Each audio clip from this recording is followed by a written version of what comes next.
मैं Madan Gopal MG competition zone में आपका स्वागत करता हूं, जो सदा आपके विकास में कार्यरत हैं।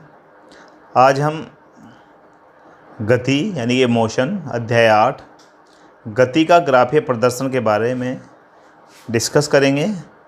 भाग 9 है ये। अब देखिए, ग्राफिकल हम देखते हैं, ग्राफ दो भागों में बांट दिया गया, यानी गति का ग्राफीय प्रदर्शन को हमने दो भागों में बांट दिया गया। एक भाग है दूरी समय ग्राफ और एक में है वेग समय ग्राफ। दूरी समय ग्राफ में 2 ग्राफ बनेंगे और वेग समय ग्राफ में 4 ग्राफ बनेंगे।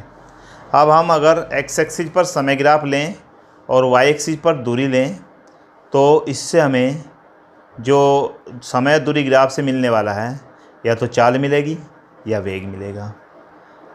दूसरा, जब हम वेग समय ग्राफ बनाएं तो एक्स एक्सिस पर समय और वाई एक्सिस पर वेग लें, तो हमें या तो त्वरण और या दूरी मिलने वाली है।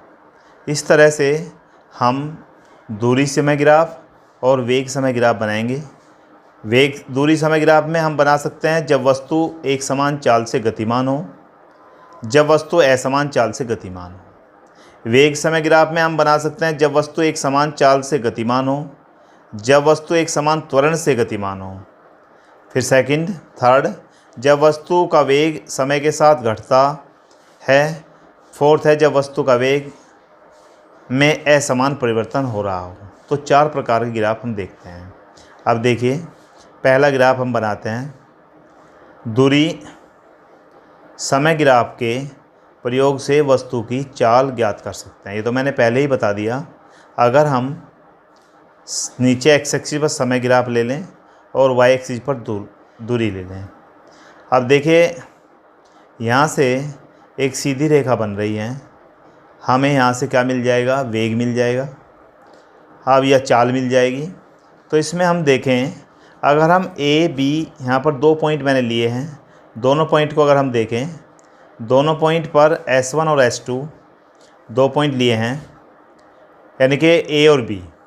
ए बी से हम एक लाइन नीचे ड्रॉ कर देते हैं, परपेंडिकुलर लाइन, जो T2 पर और T1 पर मिल जाती है।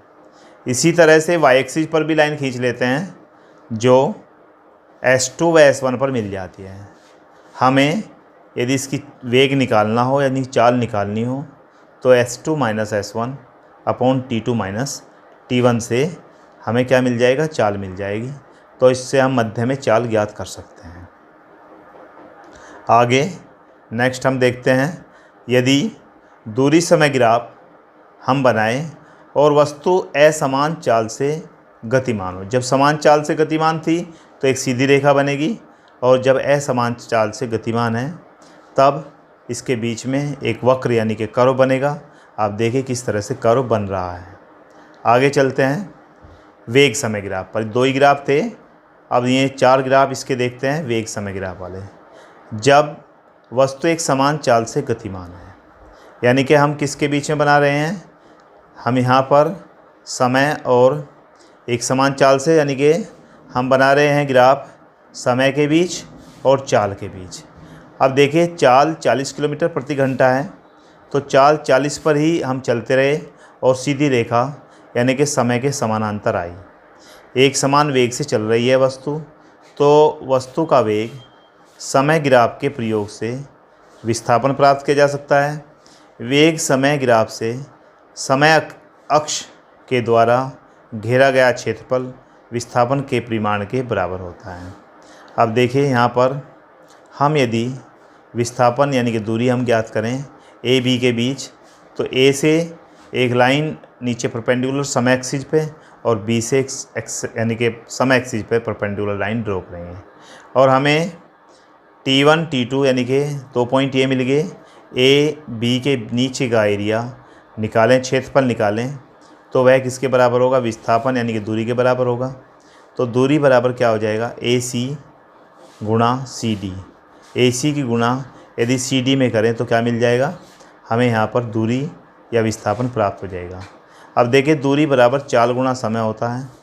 चाल मीटर प्रति सेकंड होता है, सेकंड टाइम का मात्रक, समय का मात्रक सेकंड से सेकंड घट गया तो दूरी मीटर में आ जाएगी। इस तरह से जब वस्तु एक समान चाल से गतिमान हो तो इस तरह का ग्राफ बनेगा। अब हम आगे बात करते हैं, यदि वेग समय ग्राफ की बात करें, जब वस्तु का वेग समय के साथ घट रहा हो, वहाँ पर एक समान चाल थी या वेग था, यहाँ पर वेग समय के साथ साथ घट रहा हो। जब समय के साथ साथ घट रहा हो तो उसे कहते हैं मंदन। त्वरण नहीं होता, वहाँ पर होता है मंदन। जब समय के साथ वेग बढ़ रहा हो तो त्वरण होता है। अब देखिए, यहाँ पर लाइन आपको ऊपर से नीचे को आती हुई दिखाई दे रही होगी, तो ये क्या हो रहा है? मंदन। आप जब वस्तु का वेग असमान परिवर्तित हो रहा है, कभी कम कभी ज़्यादा, तो उसमें इस तरह की लाइन जैसी दिखाई गई है, ये लाइन प्राप्त होगी। आगे चलते हैं। जब आपका इसमें हमारा इस तरह से वेग प्राप्त होगा, जो गति आपको दिखाई जा रही है, यहाँ पर एक वस्तु का वेग असमान परिवर्तन हो रहा है, तो हमने समय को x अक्ष पर लिया और वेग को y अक्ष पर लिया। हमने देखा कि 6 सेकंड में उसकी गति लगभग 25 मीटर प्रति सेकंड थी। तो देखिए 25 तक गया है, फिर 10 सेकंड पर उसकी गति मान ले जाए, यानी कि वेग 10 मीटर प्रति सेकंड हो जाए। आगे ऐसे ही हम चलते जाएं तो कभी कम कभी ज़्यादा इस तरह से